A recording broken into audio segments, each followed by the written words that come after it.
के महान संत, ज्ञान के शिरोमोर, जिनका नाम भी ज्ञान से ही प्रारंभ होता है, ऐसे महाराष्ट्र के सार सर्वस्व श्री ज्ञानेश्वर, श्री ज्ञानदेव जी महाराज, जिनकी समाधि वर्तमान में हमें दर्शन को सुलभ होती है महाराष्ट्र के आलंदी नामक क्षेत्र में। मेरा सौभाग्य ये रहा कि मैं उनके पवित्र संकल्पों के साथ जुड़ा हूँ, उनके संदेश को भी मैं ग्रहण कर रहा हूँ और उनकी परंपरा का भी एक छोटा सा अंग बनने का मुझे सुअवसर प्राप्त हुआ। तो आज उन महान संत का हम आपके सामने चरित्र रखने जा रहे हैं। इनकी परंपरा में ही बड़ा अद्भुत विलक्षण व्यक्तित्व रहा। इनके जो दादाजी थे उनका नाम त्र्यंबकेश्वर पंथ, ऐसे त्र्यंबकेश्वर पंथ, वो स्वयं उन्होंने नाथ संप्रदाय के आदि प्रवर्तक, नाथ संप्रदाय के संस्थापक गोरखनाथ जी से उन्होंने दीक्षा, मंत्र दीक्षा ग्रहण की थी। ये ज्ञानेश्वर जी के परदादा जी, और ज्ञानेश्वर जी के दादाजी ने भी और दादी जी ने भी, दोनों ने मिल करके गहनी नाथ जी से, जो गोरख संप्रदाय के ही आचार्य रहे और गोरखनाथ जी के शिष्य गहनी नाथ जी से उन्होंने मंत्र दीक्षा ग्रहण की। और ज्ञानेश्वर जी के पिताजी का नाम है विट्ठलनाथ पंथ, विट्ठल पंथ। तो ये विट्ठल पंथ बड़े विलक्षण व्यक्तित्व के थे। बचपन से ही इन्हें स्वाध्याय में इतना निरत देखा जाता था, आश्चर्य होता था। अब इनके दादाजी भी नाथ संप्रदाय से जुड़े, इनके परदादाजी भी नाथ संप्रदाय से जुड़े हैं। तो विट्ठलनाथ जी का भी स्वाभाविक वैराग्य था विट्ठल पंथ जी का। और विट्ठल पंथ जी वेद वेदांत का अध्ययन करने के बाद, इनका विट्ठलनाथ जी का जन्म ग्राम था आपे ग्राम। आपे ग्राम में ही ये रहते थे और वहीं इनका अध्ययन आदि हुआ। बाद में इनको और अध्ययन करने की और तीर्थ स्थान में रहने की इच्छा हुई। आइए स्वामी जी बैठिए। तो हम आज ज्ञानेश्वर जी का चरित्र बोलने जा रहे हैं। ज्ञानेश्वर जी का जो है ना स्वामी जी, चरित्र बड़ा विलक्षण है। इनके जो ज्ञानेश्वर जी के जो दादाजी हैं, परदादाजी, उनका नाम था त्र्यंबकेश्वर पंथ। तो ये त्र्यंबकेश्वर पंथ जो है स्वयं गोरखनाथ जी से दीक्षा लिए थे, मंत्र दीक्षा, गृहस्थ में रहते हुए मंत्र दीक्षा ग्रहण किए थे। और ज्ञानेश्वर जी के जो दादा रहे, उन्होंने जो है गहनी नाथ, जो गोरखनाथ के ही शिष्य थे, उनसे मंत्र दीक्षा ग्रहण की। अब ज्ञानेश्वर जी के जो पिताजी हैं उनका नाम है विट्ठल पंथ। जिनका जो है बचपन से ही ये विलक्षण प्रतिभा के धनी थे, बड़े ज्ञानी और शास्त्रों का निरंतर अध्ययन करते रहते थे। और विशेष रूप से महाराष्ट्र में और दक्षिण में और पहले के भारत में ब्राह्मण जो होते थे वो वेद का अध्ययन, शास्त्रों का अध्ययन जरूर करते थे, और पूरी निष्ठा के साथ नियमों का पालन भी करते थे। अब आधुनिकता धीरे धीरे आ गई तो लोग बिगड़ने लगे हैं, लेकिन उस समय पूरे शास्त्र नियमों का पालन किया जाता था। तो ये जो विट्ठल पंथ हैं, इनका शास्त्रों के प्रति इतनी निष्ठा, इतनी श्रद्धा कि ये निरंतर पढ़ते रहते, अध्ययन करते रहते। ये वहाँ से आ गए आलंदी। आलंदी जो है उसके बगल से ही इंद्राणी नदी बहती है, बड़ी पवित्र नदी है। अब उस समय तो बड़ी शुद्ध जल से युक्त थी, आजकल तो कारखानों के जल से और बहुत सारे गंदे नालों से नदियाँ दूषित होने लगी हैं, प्रदूषित हो गई हैं। लेकिन उस समय वो नदी भी बहुत अच्छी थी। हम दर्शन करके आए हैं स्वामी जी, और वहाँ उसी नदी के किनारे सिद्धेश्वर भगवान का मंदिर है, सिद्धेश्वर महादेव, और वो भी दर्शन करके आए हैं हम। तो वहाँ पर ये मंदिर है, वहीं ये आगे वो श्री क्षेत्र आलंदी, वहाँ बहुत अच्छे विद्वान रहते हैं। भगवान का मंदिर अब तीर्थ क्षेत्र है, तो तीर्थ क्षेत्र में तो ये अध्यात्म की विद्या होती ही है। तो उस क्षेत्र में वो आए, वहाँ एक सिद्धोपंत कुलकर्णी, सिद्धोपंत कुलकर्णी नाम के एक व्यक्ति रहते थे, बड़े विद्वान थे वो भी, और ब्राह्मण थे। ये भी सिद्धोपंत थे, पंत तो ब्राह्मण ही होते हैं, और ये भी अब विट्ठलनाथ जी, विट्ठल पंथ भी पंथ ही हैं। तो इन्होंने देखा कि ये व्यक्ति तो बहुत अच्छा है, उसकी प्रतिभा को जान लिए, और उनको ऐसा लगा कि इसको तो अपनी कन्या विवाह कर देनी चाहिए। सिद्धोपंत की बेटी का नाम था रुक्मिणी बाई। ये अपनी बेटी अब विवाह कर देना चाहते थे विट्ठल पंथ से, लेकिन विट्ठल पंथ की कोई रुचि नहीं थी इस विवाह करने में। उनको वैराग्य उस समय भा रहा था, तो उन्होंने उनको मना कर दिया कि हमें अभी ये नहीं करना है।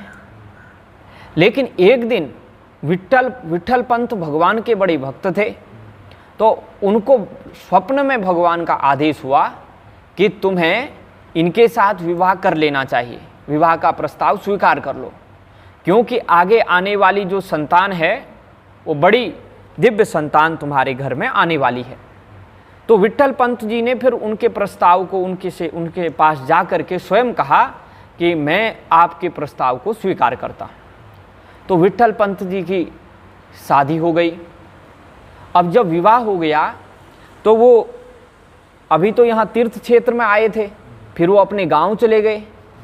वहाँ उनके माता पिता भी थे, यहाँ वो पढ़ने की दृष्टि से आए थे, लेकिन उनके भीतर वैराग्य का अंकुर भी था।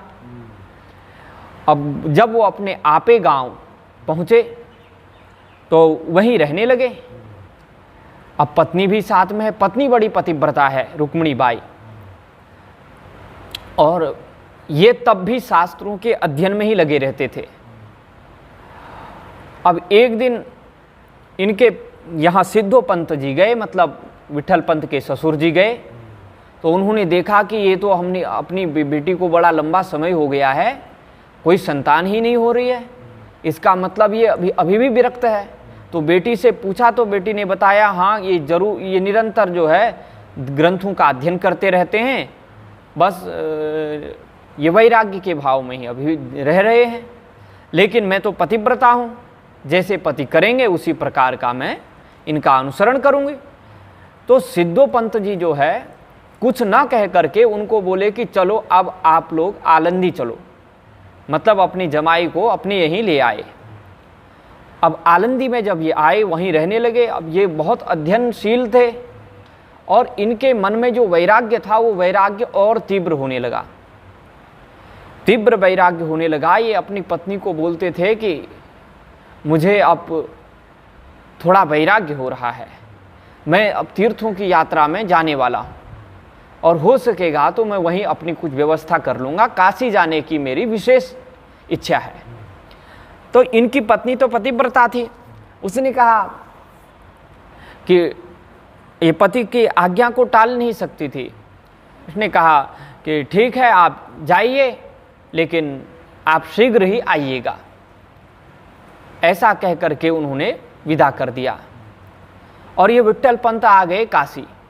धीरे धीरे तीर्थों का भ्रमण करते हुए अंत में उत्तर भारत काशी में आ गए। काशी में ये अध्ययन करने लगे, वेद वेदांत का अध्ययन करने लगे। और वेदांत का अध्ययन कर रहे थे तो सौभाग्य से इन्हें शंकराचार्य भगवान की परंपरा में शंकराचार्य जी भगवान ने जो है 10 नाम सन्यासियों को बनाया। तो 10 नाम सन्यासियों में एक आश्रम नाम के सन्यासी होते हैं। तो आश्रम नाम के सन्यासियों में एक बहुत बड़े विद्वान काशी के उस समय के सन्यासी, उनका नाम था श्रीपाद स्वामी। श्रीपाद स्वामी आश्रम जी महाराज, उनका नाम वैसे रामानंद भी कहीं आता है। श्रीपाद स्वामी रामानंद आश्रम जी, ये वैष्णव संप्रदाय वाले नहीं हैं, ये शांकर संप्रदाय के श्रीपाद स्वामी रामानंद आश्रम जी महाराज। तो इनके पास आए और वहीं रहने लगे। अब उनको श्रीपाद स्वामी जी को तो ये मालूम नहीं था कि ये क्यों आए हैं, कैसे। तो इन्होंने कहा कि हमारे आगे पीछे कोई नहीं है, माता पिता नहीं है। माता पिता रहे नहीं थे, उनका शरीर छूट गया था। बोले हमारा विवाह भी नहीं हुआ, हम जो है आपसे संन्यास दीक्षा लेना चाहते हैं। तो कई समय इनके साथ बिताया और उसके बाद इन्होंने श्रीपाद स्वामी रामानंद आश्रम जी महाराज से संन्यास दीक्षा ले ली। इनका नाम चैतन्य आश्रम ऐसा रखा गया। अब चैतन्य आश्रम जो है काशी में ही अपने गुरु जी के आश्रम में रह करके अध्ययन और साधना करने लगे। एक बार घूमते हुए, क्योंकि श्रीपाद स्वामी रामानंद आश्रम जी महाराज तीर्थों का और पूरे भारत का भ्रमण करते थे, प्रसिद्ध संत थे, विद्वान थे, तो परिव्राजक थे, घूमने आए। तो घूमते घूमते वह भी प्रसंगवश कहाँ पहुँच गए, आलंदी क्षेत्र पहुँच गए, इंद्राणी नदी के वहाँ। तो वो भी स्नान करके, सिद्धेश्वर मंदिर बड़ा प्रसिद्ध था, तो वहाँ जल आदि चढ़ाने के लिए नदी से जल लेकर आ रहे थे। तो उस समय ये विट्ठल की जो पत्नी थी, विट्ठल पंत की पत्नी रुक्मिणी बाई, ये अपनी सुनंदा नाम की सखी के साथ ये भी स्नान करने आई थी और वहाँ बैठी थी। सन्यासी को आया देख, क्योंकि एक संस्कारवान घर की स्त्री है, तो उन्होंने सन्यासी को प्रणाम किया। इन सन्यासी ने श्रीपाद स्वामी रामानंद आश्रम जी महाराज ने आशीर्वाद दिया कि पुत्रवती भव, ऐसा आशीर्वाद दे दिया। तो रुक्मिणी बाई ने कहा महाराज ये आपने क्या कर दिया, ये तो आपका आशीर्वाद निष्फल हो जाएगा, क्योंकि मैं तो सधवा होने के साथ भी पति परायणा और पति होते हुए भी विधवा स्त्री की तरह मैं अकेली रहती हूँ। आपने मुझे ये आशीर्वाद क्यों दे दिया, अब ये आशीर्वाद सफल कैसे होगा, क्योंकि मेरे पति तो कब के ही काशी जाने के लिए चले गए थे और अभी तक आए नहीं, और अब आने की कोई ऐसी हमको आकांक्षा भी नहीं रह गई है, इच्छा भी हमको लगता नहीं कि वो आएंगे, बहुत समय व्यतीत हो गया है। तो इन्होंने कहा अरे हमें तो ऐसा लग रहा है भगवत प्रेरणा से कि आपके कई योग्य पुत्र होंगे, इसलिए हमने आपको आशीर्वाद दिया है, आप बताओ आपके पति कहाँ हैं। तो इन्होंने कहा कि हमें ऐसी सूचना मिली है कि हमारे पति काशी में जाकर के संन्यास ले चुके हैं, किसी ने हमको ये सूचना दी है। अच्छा, तो सन्यासी ने पूछा श्रीपाद स्वामी ने कि आपके पति का नाम क्या था। बोले विट्ठल पंत नाम था, पतले दुबले थे और सरल संस्कारवान, अत्यंत सुशील, और बड़ों से नीचा सिर करके बात करते हैं, और साथ ही उनके हाथ में फोड़ा हुआ था, वो फोड़ा पक गया और फोड़ा तो निकल गया लेकिन निशान अभी भी है। तो ये श्रीपाद स्वामी समझ गए कि ये तो लगता है कि जो हमारे यहाँ आया है वही है, चैतन्य आश्रम ही है। तो उन्होंने कहा बेटी अगर तुम्हारा पति कहीं मुझे काशी में मिलेगा तो मैं उसे वापस भेज दूंगा। और ऐसा कह करके सन्यासी जो है सिद्धेश्वर आश्रम की ओर बढ़े, और इधर सखी के साथ, सुनंदा नाम की सखी के साथ में रुक्मिणी बाई ने सन्यासी को पुनः प्रणाम किया और वो भी अपने घर चले गई, वहीं निवास कर रही थी। अब घूमते घामते जब स्वामी जी काशी आए तो उन्होंने अपने आश्रम में 1-2 दिन बिताने के बाद बोला, विट्ठल पंथ, अब ये विट्ठल पंथ जिसका नाम चैतन्य आश्रम रख दिया गया था, ये बड़ा आश्चर्यचकित हुआ कि गुरुजी ने जो है हमारा नाम कैसे जान लिया। इसलिए अगर इन्होंने हमारा नाम जान लिया तो हमने तो सब उनसे झूठा बोला है कि हमने विवाह नहीं किया, हमारे घर में कोई नहीं है, इसलिए मैं आया हूँ और संन्यास ले लिया। तो विट्ठल पंथ चौकन्ना रह गया और कुछ नहीं बोला। उसने जितना असत्य बोलना था पहले बोल दिया था, लेकिन अब कोई असत्य नहीं बोला, कुछ नहीं बोला। तो वो समझ गए और इन्होंने कहा, तुमने बहुत बड़ी भूल कर दी है, गृहस्थाश्रम में जाकर के तुमने गृहस्थाश्रम का पालन नहीं किया। तुम एक तो गृहस्थाश्रम से पतित हो गए हो और अपने गुरु से यहाँ मेरे से झूठ बोला, और इसलिए अब तुम यहाँ से भी पतित हो गए हो, अब तुम यहाँ रहने योग्य नहीं हो। मैं तुम्हें आज्ञा करता हूँ कि तुम पुनः गृहस्थाश्रम जाओ, यही तुम्हारे लिए अपराश्चित है। तो उन्होंने कहा कि गुरुदेव आप ये कैसे कह रहे हैं कि एक सन्यासी गृहस्थाश्रम फिर से कैसे स्वीकार कर सकता है। तो गुरुदेव ने कहा, तुम्हारी गलती है, माता पिता के रहते हुए उनकी आज्ञा के बिना कभी भी सन्यास नहीं लेना चाहिए। जब वो आज्ञा करे तो सन्यास, और विवाह हो गया है तो पत्नी की आज्ञा के बिना सन्यास होता नहीं है। और तुमने यहाँ अपनी पत्नी की आज्ञा के बिना सन्यास लिया है, इसलिए तुम्हारा अपराध है। इसलिए अपराध का प्रायश्चित करने के लिए तुम्हें ये काम करना ही पड़ेगा। मैं जानता हूँ कि संसार और समाज तुम्हारा तिरस्कार करेगा। सन्यासी होकर गृहस्थाश्रम में जाने के बाद लोग तुम्हारा अपमान करेंगे, तिरस्कार करेंगे, तुम्हें जाति से बहिष्कृत कर देंगे, लेकिन तुम्हारा जो अपराध है उसका प्रायश्चित ही यही है। अब गुरुदेव की आज्ञा होने के बाद विट्ठल पंथ, जिनका दूसरा नाम चैतन्य आश्रम हो गया था, तो वो पुनः आए। अपने पति को पाकर के रुक्मिणी बाई अत्यंत प्रसन्न हुई। और अब दोनों के लिए एक प्रश्न तो था ही। अब वो आ तो गए, लेकिन आलंदी के जो ब्राह्मण थे उन्होंने उनको जाति से बहिष्कृत मान लिया। बोले ये तो सन्यासी होकर के गृहस्थाश्रम स्वीकार कर रहा है, ये ठीक नहीं है, क्योंकि सन्यासी होने के बाद गृहस्थाश्रम में जाना ऐसा माना गया है जैसे पहले थूक दिया और थूका हुआ फिर से चाट लिया हो। तो ये बहुत घृणित कृत्य माना जाता है। तो सब लोगों ने यही कहा कि भाई तुमने गलत किया है, अब तुम्हारा ये अपराध हो गया। और इनको जो है जाति से बहिष्कृत करके दूर रहने लगे, गांव के अंतिम छोर पर रह करके एक तिरस्कृत जीवन जीने लगे। इनके वहाँ गृहस्थाश्रम में रहते हुए जो प्रथम पुत्र हुआ, उस पुत्र का नाम रखा इन्होंने निवृत्तिनाथ। निवृत्तिनाथ जैसा नाम था इनका, वैसा इनका गुण भी रहा। ये वैराग्य स्वरूप हो गए, त्याग के मूर्तिमंत रूप थे। तो इनका अभी तो छोटे बच्चे थे, तो छोटे बच्चे हुए और 2 साल बाद इनके घर में, इच्छा तो नहीं थी लेकिन भगवान की प्रेरणा से ही विवाह हुआ था, और भगवत प्रेरणा से इनको संन्यास मिला, और भगवत प्रेरणा से ही पुनः गृहस्थाश्रम में आ गए। तो इन्हें दूसरा पुत्र हुआ, उनका नाम रहा ज्ञानदेव। तो ज्ञानदेव जी महाराज, यह इनका नाम ज्ञानदेव रखा। वास्तव में ये ज्ञान की मूर्ति रहे, कैसे रहे इसको तो अभी जानेंगे। इन्होंने श्रीमद् भगवत गीता के ऊपर वह टीका लिखी जो आज भी अद्वितीय है। श्रीमद् आदिगुरु शंकराचार्य के बाद ऐसी टीका किसी की नहीं है।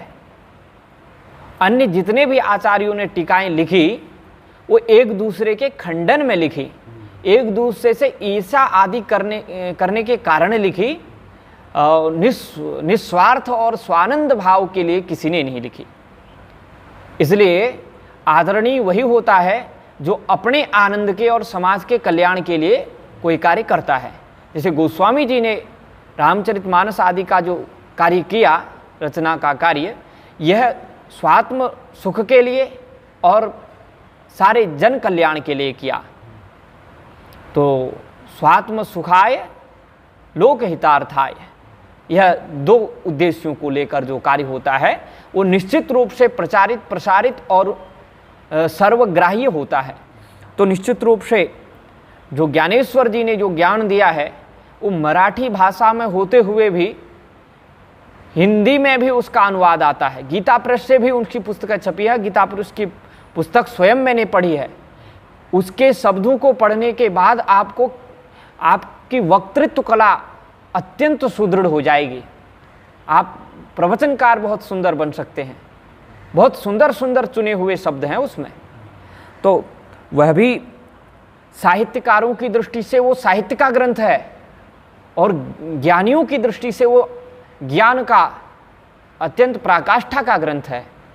और स्वयं ज्ञानेश्वर जो है भगवान शंकराचार्य के अद्वैत मत को ही प्रतिपादित करते हुए सरल भाषा में हम सब लोगों को ज्ञान से अत्यंत लाभान्वित कर रहे हैं। तो इन ज्ञानेश्वर जी का जन्म हुआ, जिनके बारे में हम आगे भी जानेंगे, जिनकी सिद्धि के बारे में। और उसके बाद इनके घर में तीसरे पुत्र का जन्म हुआ, जिसका नाम रहा सोपान देव। ये सोपान देव मानो भक्ति की ही पराकाष्ठा है, भक्ति के साक्षात स्वरूप हैं। और एक कन्या भी इनके घर में जन्म ली, जिसका नाम मुक्ताबाई रहा। ये मुक्ति स्वरूपा थी, इनकी भी विलक्षण प्रतिभा थी। तो ये तीनों का जन्म हुआ। अब ये विट्ठल पंत जी बहुत अच्छे विद्वान थे। अब जाति से तो सब बहिष्कृत क्या हुए थे अभी तो ये इनको जो है लोगों ने अब सन्यासी है करके अपने गांव से, उस समय क्या थे, जो सन्यासी जो होकर के गृहस्थ में जाता था उसको बड़ा अपवित्र माना जाता था, उसको छोड़ते तक नहीं थे। आज भी वही है, आज भी कोई ऐसा करे। वैसे तो आजकल तो अब स्वच्छंदता आ गई है, तो इसलिए अब तो कोई कुछ भी कर रहा है, सब दूसरे ढंग का हो चुका। लेकिन उस समय की निष्ठा थी।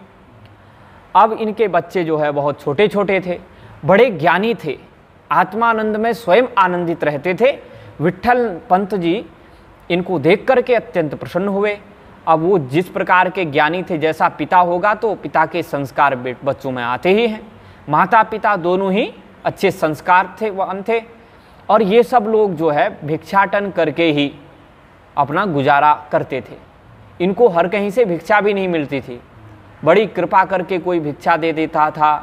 कहीं जंगली फल हल खा करके ही ये अपना जीवन व्यतीत करने लगे। और विट्ठल पंत जी ने इनको गीता जी का उपदेश करना शुरू किया। जो गीता जी का और पुराणों का ज्ञान है वह इनको देना प्रारंभ किया। क्योंकि वेद वेदांत तो अभी पढ़ा नहीं सकते, क्योंकि इनका जनेऊ आदि संस्कार नहीं हुआ था।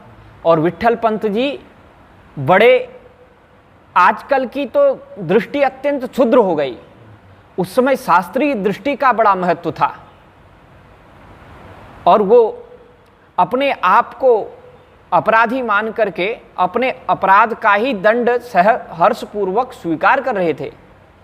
लेकिन उनको ऐसा लगा कि मैं अपने पुत्रों को जितना ज्ञान मेरे पास गीता आदि और पुराण आदि का है, जिनको बिना यज्ञोपवीत आदि संस्कार के ही ग्रहण किया जा सकता है, वो तो पढ़ा दूं।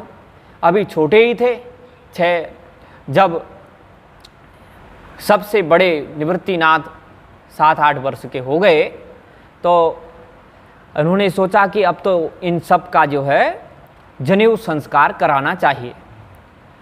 जनेऊ संस्कार कराना चाहिए, इसलिए इन्होंने सोचा कि अब यहाँ रह के कोई फ़ायदा नहीं है, आलंदी में रह करके हमें अपने गांव में ही जाना चाहिए। तो ये अपने आपे नाम के गांव में, जो आपे गांव है, वहाँ गए। और वहाँ इन्होंने लोगों से निवेदन किया कि अब इनके बारे में सर्वत्र ये विदित ही था कि ये पहले संन्यास लेकर के अब गृहस्थाश्रम में आए हैं। फिर भी इन्होंने निवेदन किया और इन्होंने कहा कि मेरे से तो जो अपराध हो गया सो हो गया, लेकिन कम से कम मेरे इन बच्चों को तो अब इनकी जाति में ग्रहण कर लो, इनको इनका यज्ञोपवीत संस्कार करा के इन सबको अब हम वेद पढ़ाना चाहते हैं। तो वहाँ के जो ब्राह्मण थे, आचार्य श्रेष्ठ थे, उन सब लोगों ने जो है ग्रंथों को देखा। ग्रंथों में यही बताया गया कि संन्यास लेने के बाद जो है जो गृहस्थाश्रम में प्रवेश करता है वो जाति से बहिष्कृत हो जाता है, वो किसी वर्ण का भी नहीं रहता। तो उन्होंने कहा महाराजा तुमने तो ये अपराध किया है, इसलिए आपको ग्रहण नहीं कर सकते, तो ये बहुत बड़ा पाप है।